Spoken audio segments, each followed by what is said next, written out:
Bucha, a mais poderosa e oculta das sociedades secretas por trás da história do Brasil. A Bucha, Burschenschaft, incrustada na mais tradicional escola jurídica do país, a Faculdade de Direito do Largo de São Francisco, em São Paulo, fundada em 1834 pelo tão genial quanto misterioso alemão Júlio Frank, assim como os pedreiros, desempenhou um papel marcante na história do Brasil, em especial nos meios jurídicos e na política.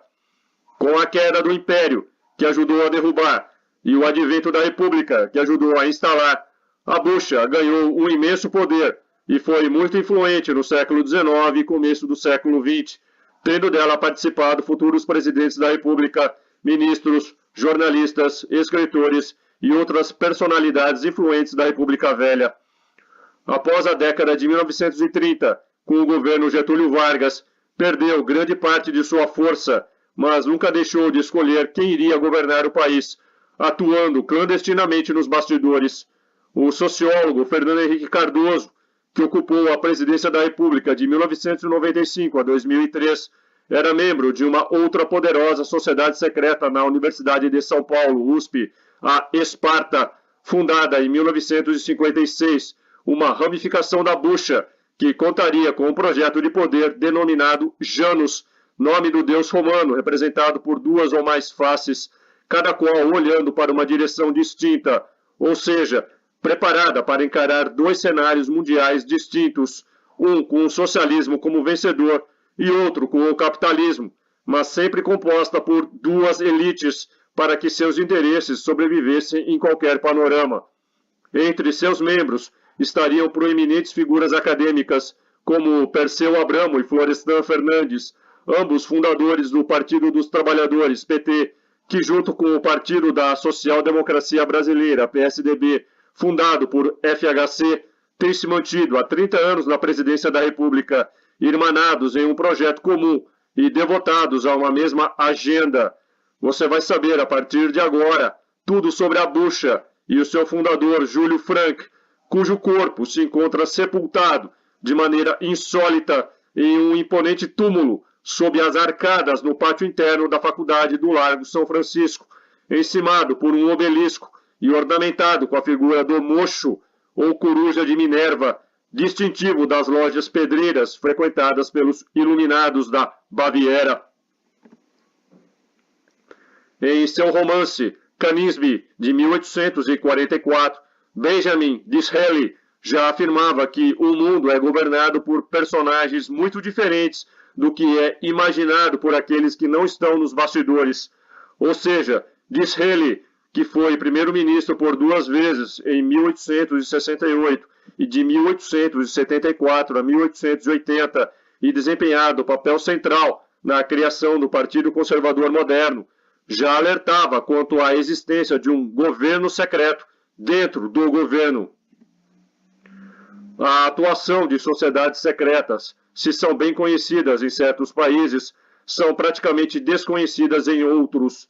O mesmo se pode dizer quanto às próprias sociedades secretas. Algumas são notórias, enquanto a maioria permanece mergulhada nas sombras. Uma que no Brasil exerceu e ainda exerce grande influência, e mesmo assim só é de conhecimento de fechados círculos acadêmicos e ocultistas, é a Bucha, certamente a mais enigmática e poderosa das sociedades secretas tupiniquins. Foi da Bucha que saíram presidentes e muitos políticos, jornalistas, intelectuais e líderes que exerceriam grande poder e influência nos acontecimentos políticos a partir do século XIX. Entre os 133 participantes da Convenção de Itu de 1873, que resultou na criação do Partido Republicano Paulista, o PRP, predominavam bucheiros como Campos Salles, Francisco Glicério, Américo de Campos e Rangel Pestana. Estes dois últimos foram, ao lado de Júlio de Mesquita, os fundadores do jornal O Estado de São Paulo, que foi também uma espécie de órgão oficial da Bucha. Durante o Império, entre os bucheiros, encontramos políticos, artistas e intelectuais destacados como os poetas Castro Alves, Álvares de Azevedo e Fagundes Varela. A Comissão dos Cinco, encarregada de elaborar o anteprojeto da Constituição de 1891, a primeira Constituição do Brasil da era republicana, tinha entre seus membros 3 bucheiros: Saldanha Marinho, Américo Brasiliense e Santos Werneck. Essa informação consta na biografia que Afonso Arinos de Melo Franco, também bucheiro e filho de bucheiro, escreveu sobre o presidente Rodrigues Alves, até porque se casou com sua neta Ana Guilhermina Rodrigues Alves Pereira.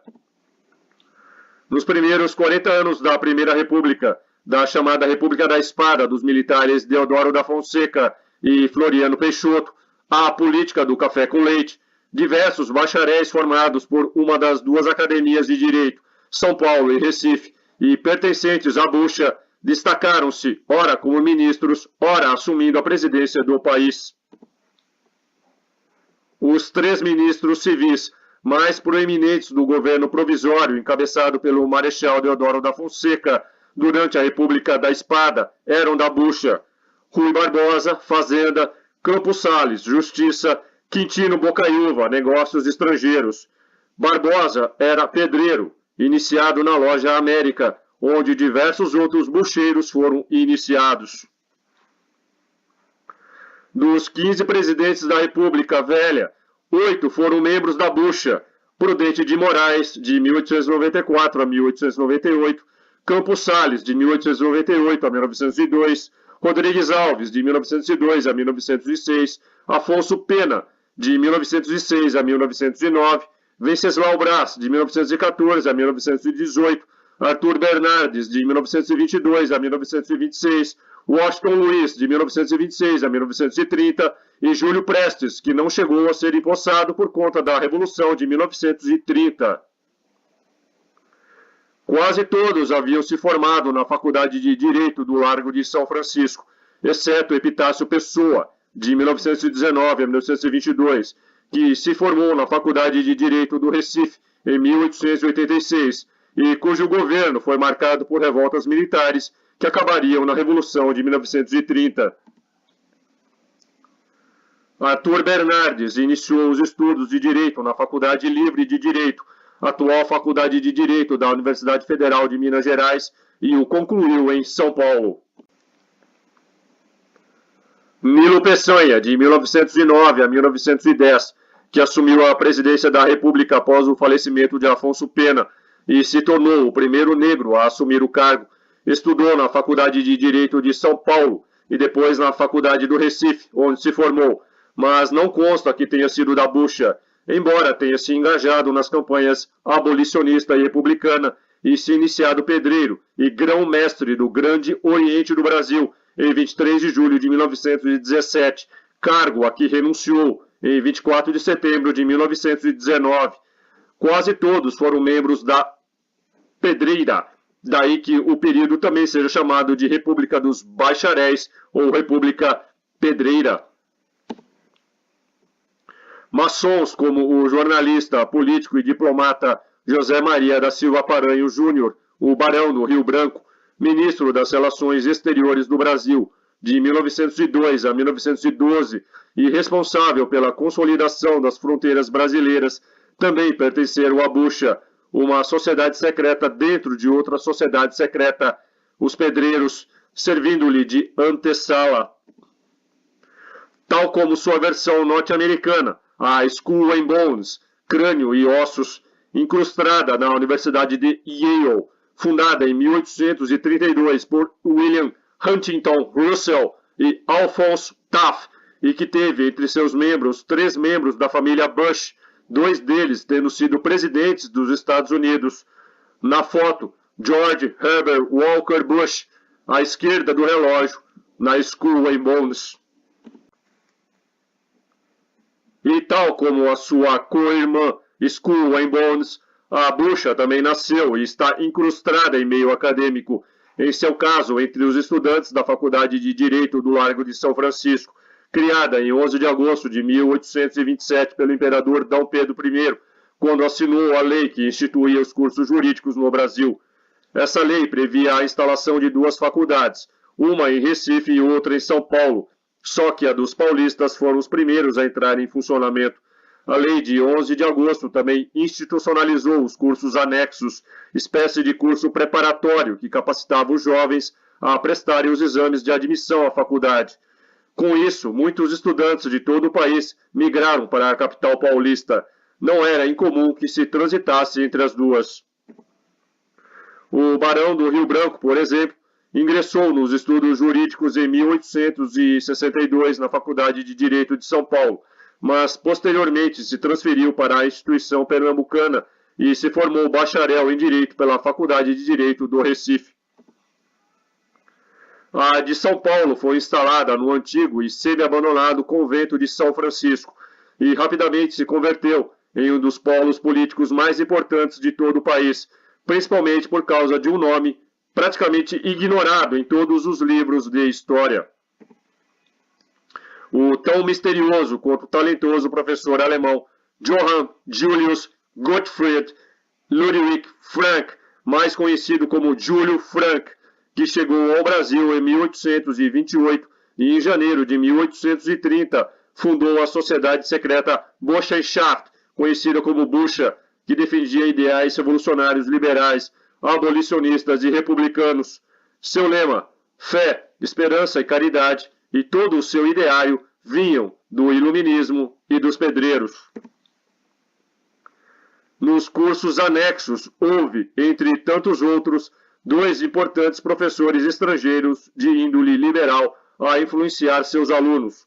O italiano Libero Badaró, professor de aritmética, assassinado por suas ideias, e o alemão Júlio Frank, cuja história de vida desde o nascimento foi das mais conturbadas. Frank havia estudado na Universidade de Göttingen, mas não chegou a se formar, já que teve de fugir da cidade por conta de dívidas contraídas, e assim acabou vindo parar no Brasil. Inicialmente esteve no Rio de Janeiro, depois no interior de São Paulo e por fim se estabeleceu na capital, onde passou a dar aula. Durante uma reunião com o segundanista e futuro sacerdote católico, jurista, professor e político Vicente Pires da Mota e o secretário de governo da província de São Paulo, o magistrado e diplomata José Antônio Pimenta Bueno, o Marquês de São Vicente, Frank teve a ideia de criar uma associação filantrópica similar às Burschenschaften alemãs na Academia de Direito, por conta das condições difíceis em que viviam alguns estudantes sem recursos, de modo a prestar-lhes auxílio e, por extensão, relevar a função social do advogado no seio da sociedade paulistana e brasileira. Burschenschaften, plural da palavra Burschenschaft, eram as confrarias de camaradas ou um tipo específico de corporação de estudantes ou instituições estudantis acadêmicas, sendo Busch o nome dado no século XVIII e começo do século XIX aos estudantes na Alemanha, formadas principalmente com o objetivo de liberar os estados alemães da França e promover a unidade da nação em torno de ideais nacionais e liberais, as Burschenschaften, ainda hoje encontradas na Alemanha, como no campus de Heidelberg, a mais antiga universidade alemã, Áustria e Chile, seguem princípios liberais e nacionalistas estabelecidos pela primeira original Burschenschaft, fundada em 12 de junho de 1815, composta por antigos combatentes das guerras contra Napoleão Bonaparte, que haviam retomado seus estudos naquele ano, na Universidade de Iena, no estado de Turíndia. As cores tradicionais da Burschenschaft eram o preto, o amarelo e o vermelho. Não por acaso, estas se tornariam, posteriormente, as cores da Confederação Germânica e, atualmente, as cores nacionais da República Alemã.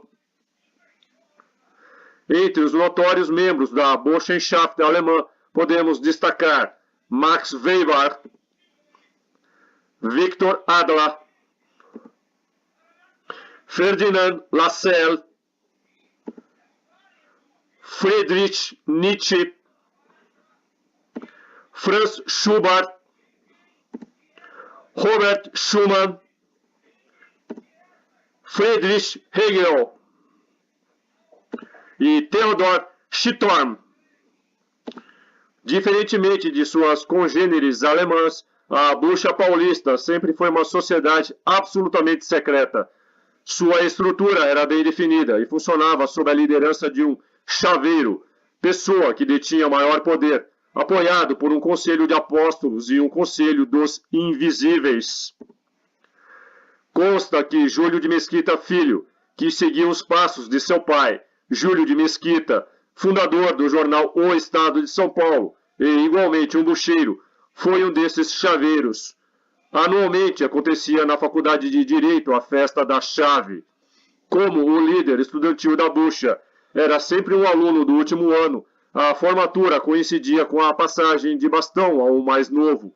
Esse líder era chamado de chaveiro, daí o nome da solenidade, que durante a República Velha contava com a presença do presidente do país, autoridades do Estado, prefeito, ministros e juízes.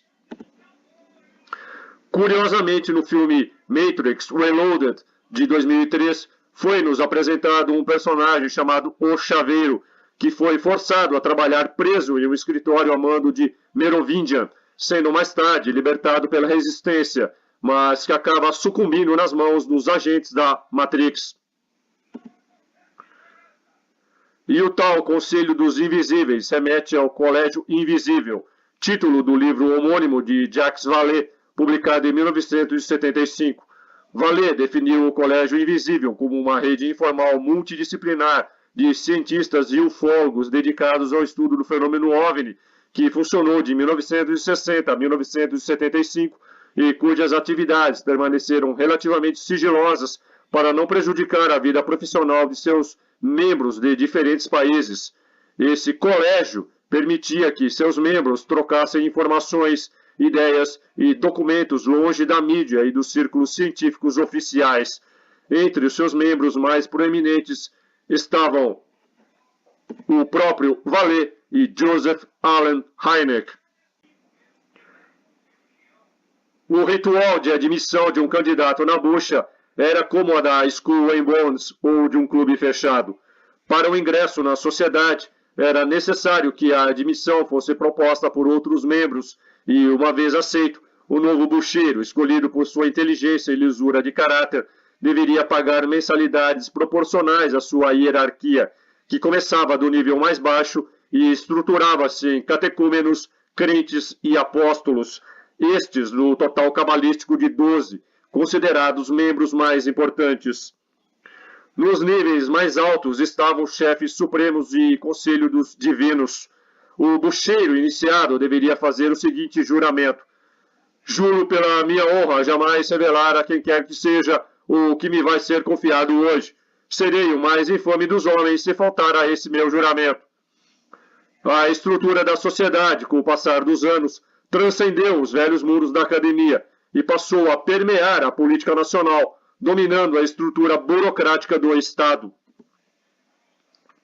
Os antigos alunos da academia que pertenciam à bucha e ocupavam posições nas diversas esferas do poder nacional acabaram favorecendo outros membros da organização na distribuição de cargos e governamentais. Na República Velha não havia ministro, juiz ou mesmo candidato à presidência da República que tomasse posse ou fosse indicado sem prévia deliberação no Conselho dos Divinos. A filantropia inicial, a ideia de ajuda mútua, acabou se degenerando e desembocou na troca de favores, no franco favorecimento para a obtenção de cargos públicos. Conforme escreveu o filósofo do direito, jurista, ensaísta, poeta e professor Miguel Reale em suas memórias, abre aspas, como toda a sociedade secreta, a bucha logo se degenerou em cadeia de privilégios que começava na faculdade pela seleção dos catedráticos e terminava nos acordos café com leite entre ex-alunos de São Paulo e Minas Gerais, sob a batuta do senador do Rio Grande do Sul, Pinheiro Machado, também diplomado pelas arcadas, e que sutilmente preferia ser a iminência parda dos eventos republicanos. Fecha aspas. Na década de 1910, um dos braços públicos da bucha, a Liga Nacionalista, aglutinou em sua direção membros da Faculdade de Medicina e da Politécnica. Estas possuíam também suas próprias organizações estudantis, co-irmãs da bucha, a Jugendschaft, União da Mocidade na Medicina, fundada em 1913, e a Landsmannschaft, Sociedade das Pessoas de um Mesmo Campo na Politécnica, tanto do Rio como de São Paulo, fundada em 1895.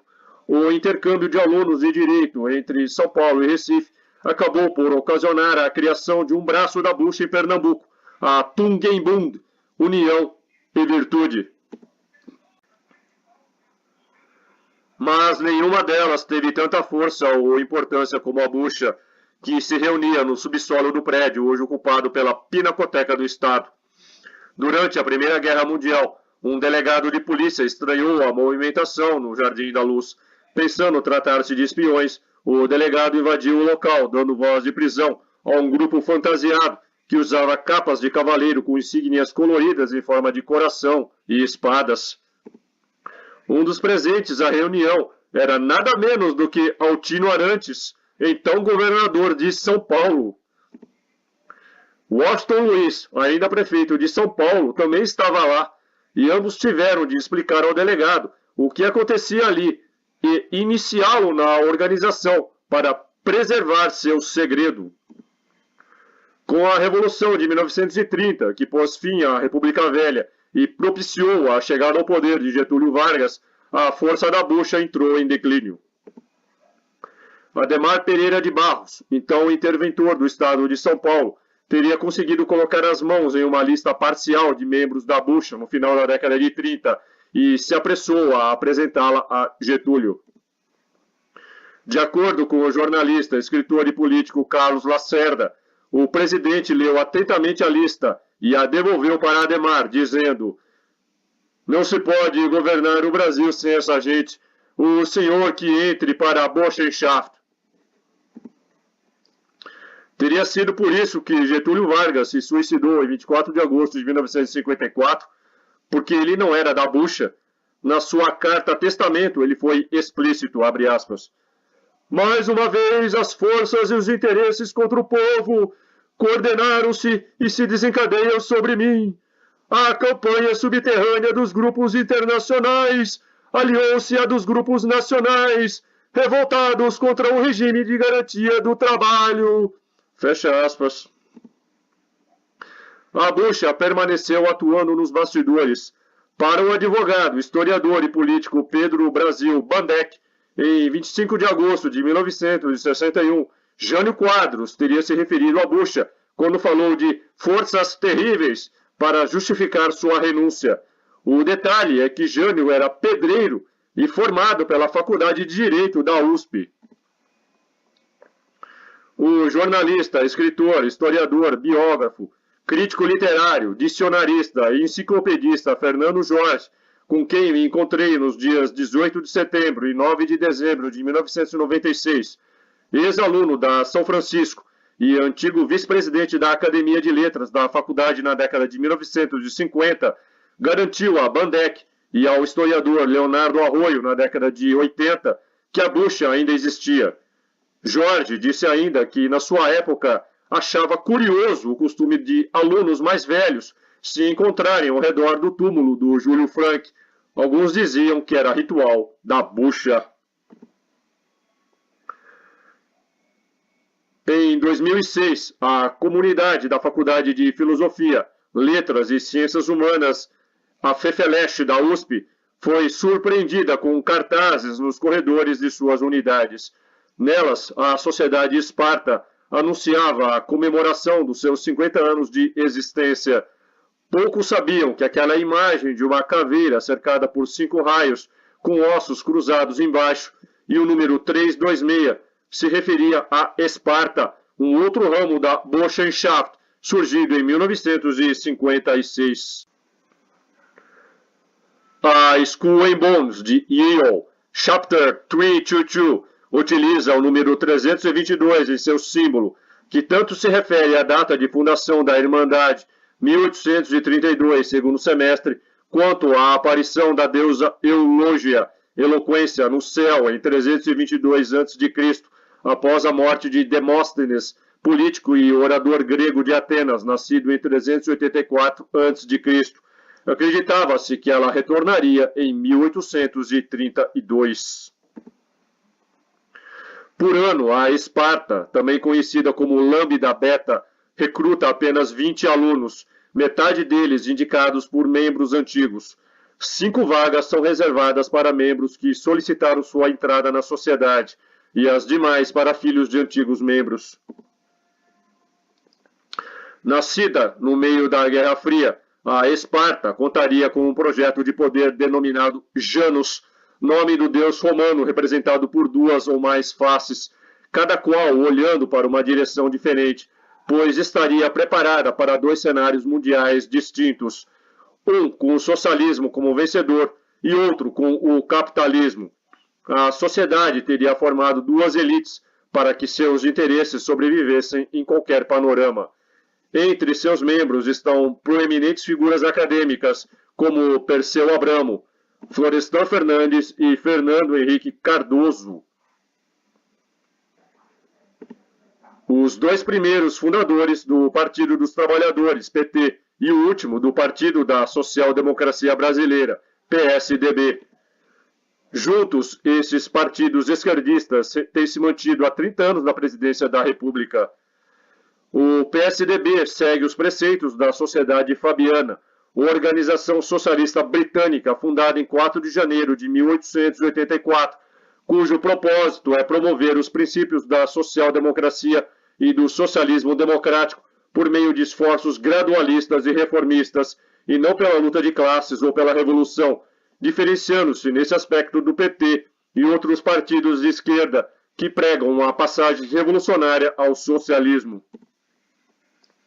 Fernando Henrique Cardoso, que foi senador por São Paulo de 1983 a 1994 e presidente da República de 1995 a 2003, é presidente de honra do Centro Brasileiro de Relações Internacionais, SEBRE, que teve como conselheiro Marco Aurélio Garcia, vice-presidente e secretário de Relações Internacionais do PT e assessor-chefe da assessoria especial do presidente Lula.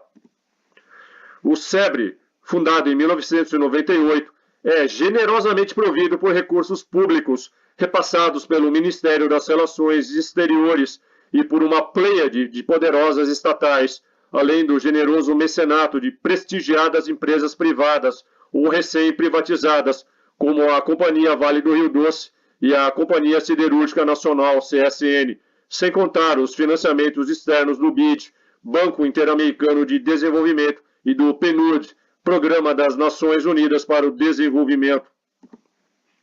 O SEBRE é o correspondente brasileiro do Conselho de Relações Exteriores, Council on Foreign Relations, CFR, que surgiu em 21 de julho de 1921 e funciona como uma espécie de agência de empregos de luxo para políticos.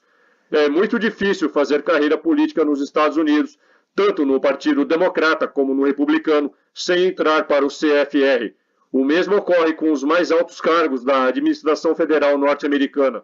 Desde 1947, praticamente todos os secretários da Defesa, de Estado e do Tesouro foram integrantes do CFR. Quase todos os diretores da CIA foram membros do CFR. Desde 1953, os Estados Unidos foram governados por 9 membros do CFR. A misteriosa identidade de Júlio Frank, quem na verdade foi Júlio Frank, um príncipe bastardo e desterrado, um fugitivo com nome falso em busca de refúgio, após ter cometido um assassinato com fins políticos, um protegido de Adam Weishaupt e, portanto, um agente programado e predestinado para impor o domínio dos iluminados no Brasil. O pouco que sabemos da figura de Júlio Frank provém do romance histórico A Sombra de Júlio Frank, do escritor, intelectual, teatrólogo e jornalista Afonso Schmidt, nascido em Cubatão e que depois foi a São Paulo, onde residiu na Zona Leste, nos bairros do Brás e Bresser. Editado em 1926, o livro só foi colocado à venda na segunda edição. A edição que li e consultei é de 1942, da editora Anchieta. Pelo livro, ficamos sabendo que Júlio Frank nasceu em Gotha, no estado da Turíngia, em 1808, de pais desconhecidos, tendo sido adotado por Carlos Frederico Frank, um modesto encadernador, e Carlota Frederica, filha do mestre Luiz Júlio Hellau, para quem Carlos Frederico trabalhava em sua vasta biblioteca. Casaram-se em novembro de 1808 e foram morar em companhia dos sogros. Conta Schmidt que a pessoa de confiança de Hellal era o conselheiro Adam Weishaupt, um judeu convertido ao catolicismo que se tornara sacerdote jesuíta e professor de direito canônico na Universidade de Ingolstadt. Repelido dos pedreiros em 1º de maio de 1776, numa época em que todas as universidades protestantes possuíam suas sociedades secretas, Weishaupt fundou a Ordem dos Perfectibilistas ou dos Perfeitos, depois Ordem dos Iluminados, na cidade de Ingolstadt, na Baviera, dirigida por um grupo de 12 areopagitas que usavam pseudônimos greco-romanos. Os 12 eram encarregados, sobretudo, de estudar a personalidade dos estudantes, a fim de identificar os inteligentes, os espertos, os intrigantes, os industriosos, os sem escrúpulos e os sociáveis, de maneira a atraí-los para a ordem. Weishaupt recrutava os rapazes desmiolados ou ingênuos que sonhavam ostentar as insígnias de Minerval, a fita verde de que pendia o medalhão dourado com o mocho ou coruja de Atenas entre louros e as letras PMCV, que significam Per me coesh vidom, por mim os cegos veem.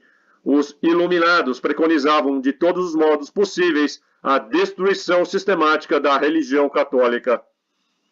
Banidos em 13 de abril de 1784, junto com os pedreiros, uma vez que a Baviera era então dominada pela Igreja Católica Romana, dos iluminados nasceram todas as sociedades secretas que pulularam na Alemanha do fim do século XVIII ao começo do século XX, inclusive a Burschenschaft. De acordo com o que preconizou o advogado, professor, museólogo, político e escritor Gustavo Barroso, o primeiro diretor do Museu Histórico Nacional e um dos líderes e mais destacados ideólogos da ação integralista brasileira, em sua obra História Secreta do Brasil. A Burschenschaft, portanto, na acepção de Barroso, nasceu dos iluminados dissolvidos pela polícia bávara. Nada menos do que 2.000 deles foram presos e deportados. Com as mesmas características, criou-se a bucha no Brasil. Daí o seu grosseiro materialismo que campeava no seio da estudantada germânica, disse Barroso. Foi, pois, em consequência dessa perseguição que, numa noite de primavera, Luiz Júlio Hellal, da corte de Gotha, protetor de pedreiros, viu Adam Weishaupt chegar ao seu castelo em busca de pousada e segurança. O duque, em seu comprometimento, não só o abrigou naquela noite, mas por toda a vida, que devia durar ainda quase meio século.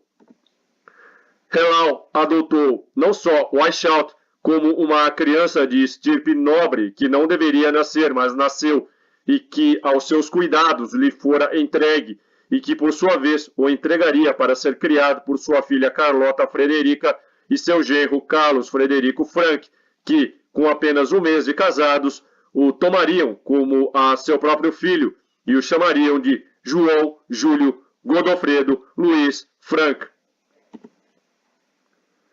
No livro Bilder ao Brasilien, de 1885, o professor, folclorista, empresário, político e jornalista Carlos von Kosserit especula a propósito que Frank seria um príncipe alemão desterrado e ilegítimo, considerando que o registro localizado na igreja em Gotha aponta para o casamento de seus pais apenas um mês antes de seu nascimento.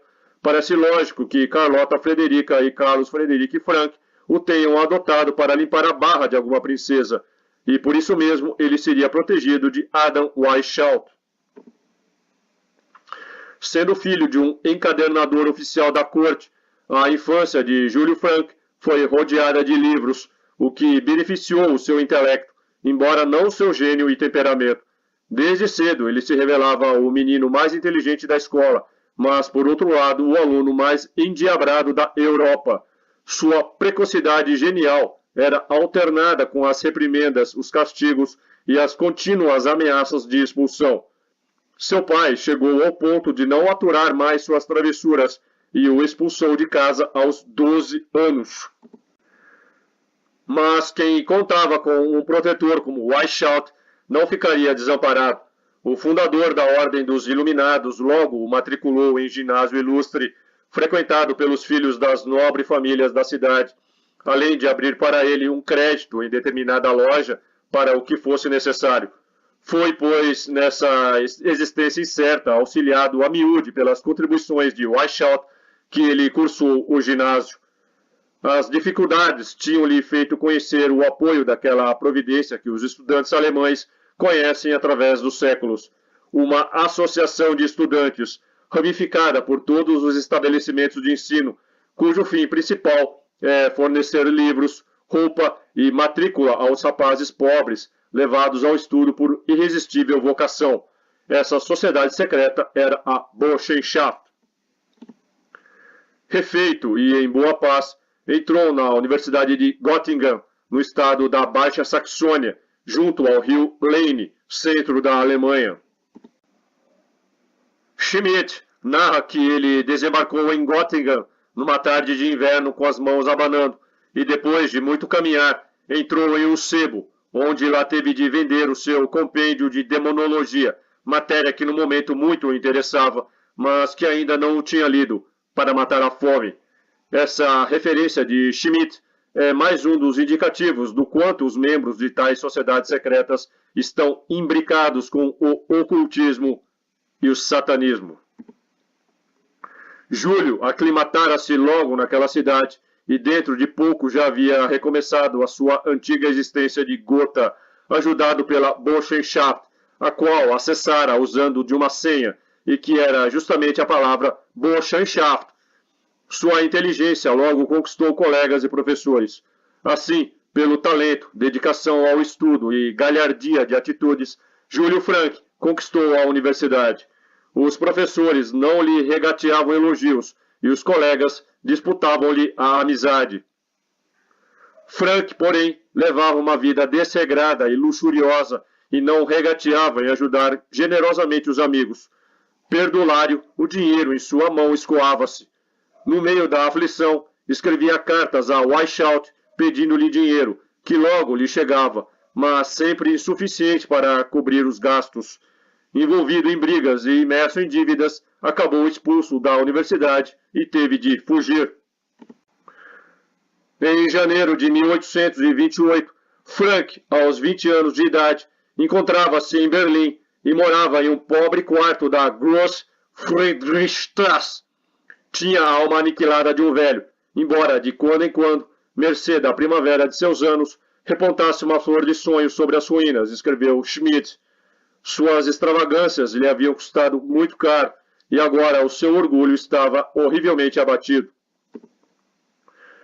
Surgiu-lhe a chance de fugir clandestinamente para o Brasil, em uma época em que as viagens por terra eram lentas e as por mar ainda mais lentas, dependendo dos ventos. Schmidt conta que Júlio Frank sentiu enjoo durante dias no navio mercante e assim que melhorou, teve que começar a fazer duros trabalhos de faxina impostos pelo capitão para pagar a passagem. Nem bem chegou ao Rio de Janeiro, soube de uma caravana que iria para São Paulo, a cavalo, em uma viagem de cerca de um mês. Passou pela capital paulista e prosseguiu até Sorocaba, no interior. Pelo livro de Schmidt, Frank teria desembarcado no Rio de Janeiro, lá por volta de 1828, quando teria uns 20 anos de idade. Outras versões dão conta que ele teria chegado em 1821, com 26 anos. Ora, os registros oficiais dizem que, quando morreu, em 1841, tinha somente 32 anos de idade. Se ele desembarcou no Rio de Janeiro em 1821 e se ele nasceu em 1808, teria então apenas 12 anos de idade. A data referida de seu desembarque como sendo 1821 levou alguns historiadores a identificá-lo com o estudante Karl Ludwig Sand, que na Alemanha fora condenado à morte por assassinato político em 1820 e, por influência das sociedades secretas alemãs, outra pessoa teria sido executada em seu lugar, daí sua clandestinidade. Karl Ludwig Sand foi voluntário contra Napoleão Bonaparte, combateu em Waterloo e esteve na França até 1816 com o exército de ocupação. Voltou para a Universidade de Erlangen-Nuremberg, filiando-se com exaltação na Burschenschaft, Em 1817, Sand ingressou na Universidade de Jena, onde havia sido fundada em 1815 a primeira Burschenschaft. Sand foi sorteado em sessão da Burschenschaft para matar o dramaturgo e escritor alemão August von Kotzebue, autor de mais de 300 peças teatrais, na maioria representadas com grande êxito, e de muitos romances. Ludwig confessou ter executado o crime conforme as determinações e foi julgado em Mannheim em 10 de novembro de 1819, numa atmosfera de terror criada pelas sociedades secretas. Sand não só confessou o crime, como gabou-se de tê-lo cometido e negou ter qualquer cúmplice, sendo condenado à morte. Executado em 20 de maio de 1820, foi enterrado no cemitério de Mannheim, ao lado de sua vítima. Em sua História Secreta do Brasil, Gustavo Barroso defende a tese de que a verdadeira identidade de Júlio Frank era, na verdade, Carl Ludwig Sand, que escapara da execução com a ajuda da Burschenschaft e veio parar no Brasil. De qualquer forma, fosse quem fosse, sua vocação para professor passou a chamar a atenção da elite sorocabana. Frank começou a dar aulas particulares para filhos de fazendeiros, preparando-os para o ingresso na Faculdade de Direito do Largo São Francisco. Com seu conhecimento e sua personalidade, cativou os alunos, de modo que 3 meses depois, quando os estudantes se preparavam para ir a São Paulo prestar os exames do então curso anexo à Faculdade de Direito, resolveram levar consigo o mestre. Com uma sólida formação e um conhecimento ímpar em línguas como o grego e o latim, direito romano e direito público, história e geografia, ele logo se destacou entre os intelectuais da pacata São Paulo e, num curto espaço de tempo, transformou-se num dos mais prestigiados professores da faculdade. Certo dia, ouviu uma conversa de um grupo de estudantes que estavam preocupados com o fato de que muitos deles não conseguiam cobrir suas despesas com aluguel, comida e livros. Imbuído em auxiliar os estudantes menos favorecidos, como ele mesmo o fora, lembrou que em seu país natal, assim como em muitos da Europa, a assistência ao estudante pobre estava assegurada pelas associações de estudantes chamadas de Burschenschaften, cujo código moral e rituais serviam para atrair pelo esoterismo e formar uma caixa de assistências aos que necessitavam de auxílio. Nessa noite, pelo menos em conversa, ficou fundada a Burschenschaft, que, com o decorrer do tempo, devia passar a ser designada abreviadamente por Bucha. Oficialmente, a Bucha foi fundada em 4 de julho de 1830, com professores, alunos e pessoas importantes da sociedade, em uma reunião realizada numa república na rua São José, atual Líbero Badaró. Júlio Frank, como conhecedor do assunto, ficou naturalmente encarregado de organizar os estatutos e o código moral, enfim, de resolver sobre todos os assuntos relativos a uma sociedade secreta que se preza. Começou com pouco mais de meia dúzia de membros, mas em muito breve já contaria com mais de 200. O primeiro presidente foi o padre Diogo Antônio Feijó, eleito com a primeira diretoria em 28 de novembro e que viria a ser regente do Império em 1835, durante a menoridade de Dom Pedro II. As contribuições eram dadas pelos mais abastados, conforme as possibilidades de cada um. Segundo Frank, a sociedade precisava ser secreta para não causar constrangimentos aos beneficiados. O motivo verdadeiro, é claro, todos nós sabemos. A Pimenta Bueno, um dos fundadores da Bucha, Frank admitiu que estudava as chamadas ciências ocultas, a base de todas as sociedades secretas. Schmidt pôs essas palavras na boca de Frank, a definir o caráter e o alcance que a Bucha teria na história do Brasil, abre aspas. Os que estiverem na academia continuarão a obra de assistência. Os que terminarem o curso terão nela uma sociedade de ex-alunos tão útil e se auxiliarão mutuamente através do tempo. E, ainda mais tarde, se quiser, poderá governar o país. Frank escreveu longas cartas aos amigos pedreiros de Gotha e de Göttingen, nas quais comunicava sua presença em terra tão distante, a situação invejável em que se encontrava no meio dos estudantes e invocava o seu auxílio para melhor desempenhar-se da missão que aqui lhe fora atribuída. Uma carta gastava cerca de 3 meses para ir e outros tantos para o recebimento da resposta. Não raro, o navio que a levava ou que a trazia era tragado pelas ondas ou se espatifava num ilhéu. Por isso, enquanto a correspondência amorosamente ia e vinha, o alemão prosseguiu no trabalho, escrevendo até alta madrugada à luz de um coto de vela. Em 1833, alguns dos seus ex-alunos o procuraram para informar-lhe que havia uma vaga de professor de História e Geografia no curso anexo e incentivaram o mestre a disputá-la. Frank passava por uma fase depressiva e seu estado de saúde não era dos melhores, em razão das noitadas e do apreço que tinha pela bebida. Até para que viesse a sair daquele estado, os amigos insistiram para que ele se inscrevesse. Frank acabou cedendo ao apelo, mas no dia do exame estava em tão mau estado que teve de ser levado ao local.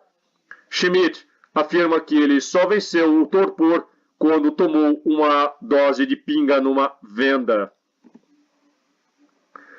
Então, ganhou disposição, fez o exame e foi aprovado com brilho, sendo depois abraçado pelos estudantes que lhe prepararam a festa. O decreto de sua nomeação tem a data de 7 de julho de 1834. Como professor do curso anexo, o inquieto Frank parecia ter se remediado.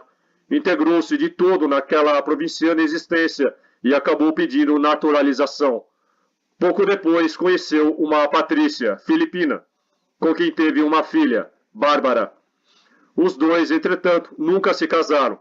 Da mesma forma, ele nunca abriu mão de sua condição de livre pensador, ou seja, de ateu. Mas, como havia confessado anos antes, Frank fazia o seu sossego do próprio desassossego. Abre aspas. Dentro desse modo de entender e agir, no dia em que se viu estimado, solicitado, com todas as portas abertas diante da sua cultura e do seu trabalho, sentiu a nostalgia da queda e uma grande inquietação começou a perturbá-lo, fecha aspas, escreveu Schmidt. Da pá virada, Frank nunca deixou de ser, intercalado, como escreveu Schmidt, apenas por períodos mornos em que o vício cada vez mais exigente parecia embotá-lo. Frank não se abstinha das suas noites em claro de tragar seus conhaque e rums da Jamaica de que tanto gostava. A sua vida dissoluta certamente contribuiu para que viesse a morrer precocemente em 1841, aos 32 anos, vítima de pneumonia.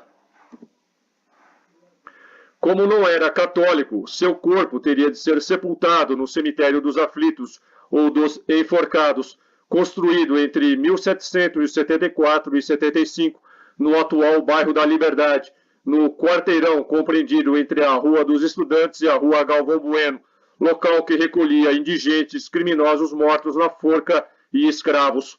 Um ultraje para o venerado mestre. Pimenta Bueno sugeriu então que o enterrassem na própria faculdade, lembrando então que em tempos passados, quando o prédio ainda era um convento, outras pessoas haviam sido enterradas no seu interior. Surgiu daí a ideia por todos aceita. Júlio Frank seria sepultado no pátio da faculdade. Coube ao então diretor da academia, o filósofo, jurista e político José Maria de Avelar Brotero, o conselheiro Brotero, fazer uma solicitação especial ao bispo de São Paulo, Manuel Joaquim Gonçalves de Andrade, que argumentou que não seria possível enterrá-lo na academia, pois aquele era um solo sagrado, já que nele haviam sido sepultadas pessoas católicas. O conselheiro Brotero ficou furioso e teve uma séria discussão com Andrade. O bispo argumentou que o morto era um huguenote protestante e Brotero respondeu que ele tinha alma cristã, era a bondade em pessoa. O sacerdote acabou cedendo e Frank foi enterrado na academia. E assim foi feito. e os amigos de Frank ainda custearam a execução do seu imponente túmulo, onde seus restos permanecem sob as arcadas, tombado pelo patrimônio histórico pela Resolução de 17 de abril de 1978. Na parte superior, há um obelisco de aproximadamente 4 metros de altura, protegido por um gradil de ferro, preso nos ângulos por 4 pilastras. Numa das faces do pedestal, vê-se um dístico em latim, tradução: aqui jaz Júlio Frank, professor da Academia Pública, nascido em Gotha, ano 1809, óbito em 19 de julho de 1841, idade 32 anos, que a terra lhe seja leve. Como se averiguou mais tarde, há engano nessa lápide. Júlio Frank não nasceu em 1809, mas em 1808, como consta dos assentamentos da igreja em que foi batizado. O mais significativo, porém, é a figura do mocho, ou coruja de Minerva, distintivo das lojas pedreiras frequentadas pelos iluminados da Baviera, que ornamenta o túmulo. Durante a demolição do antigo convento, que abrigou a faculdade de 1827 até 1930 para a construção do atual prédio, uma guarda de honra manteve vigília no túmulo de Frank, impedindo que seu descanso fosse violado. Quase um século depois, em 1935, um jornalista carioca escreveu em seu artigo que, durante a Revolução de 1930, esse túmulo foi misteriosamente violado, ao que dizem, para retirarem de lá os primitivos estatutos e atas da organização, a fim de que tais documentos ultrasecretos escapassem ao conhecimento do público. Seu túmulo é venerado pela tradição acadêmica da faculdade até hoje. Com estas significativas palavras, Schmidt fecha o seu livro, abre aspas. A Burschenschaft sobreviveu ao fundador e, embora desvirtuada, ainda hoje existe. Com o decorrer do tempo, como Júlio Frank previra, tornou-se principalmente uma associação de ex-alunos, cuja força foi crescendo com o prestígio das posições ocupadas pelos seus membros, a ponto de encontrarem-se marcas da sua atividade nos fatos mais importantes da nossa história. Mas este livro não aspira a ser mais do que uma novela. O resto fica para os historiadores. Fecha aspas. Quem não é bucha, leva bucha. O predomínio de uma sociedade secreta como a bucha, desde a época do Império, nos assuntos nacionais, parece constituir uma explicação lógica e racional para a monumental incompetência de todos os presidentes brasileiros desde a República Velha e de suas políticas desastrosas adotadas e, por conseguinte, da situação caótica e lastimável que o país se encontra. De uma sociedade secreta elitista e ocultista, só podemos esperar o benefício para seus próprios membros, e aí se encontra também a explicação para tanto nepotismo e compadrio, bem como para o favorecimento descarado aos seus parentes e apaniguados. Não há nenhuma perspectiva para que o Brasil saia um dia desta tenebrosa situação, mesmo porque é essa sociedade secreta que, nos bastidores, até hoje escolhe quem vai governar o país. É lógico que nem sempre eles conseguem o seu objetivo, por isso é que tramam para a queda do presidente que não esteja alinhado aos seus objetivos. É claro que, a essa altura, todos já perceberam o tamanho gigantesco desse problema, dessa conspiração. Quem não é bucha, leva a bucha. Não é à toa que a quase totalidade do povo, que nem sequer tem ideia da existência de uma tal sociedade secreta, viva levando bucha. Como quebrar o eterno ciclo de presidentes bucha no Brasil, se todo o trabalho é feito na surdina, longe dos holofotes? Além do mais, como atacar uma sociedade que oficialmente sequer existe, se até as que existem e agem abertamente são impossíveis de serem combatidas? Infelizmente, quando se trata de política, o Brasil ainda vai ter muita bucha pela frente. Você pode ler esta matéria completa em meu Patreon. Torne-se o meu patrono e tenha acesso a centenas de conteúdos exclusivos. Dê um like, compartilhe, inscreva-se, torne-se membro e inscreva-se nas minhas redes. Valeu e até mais.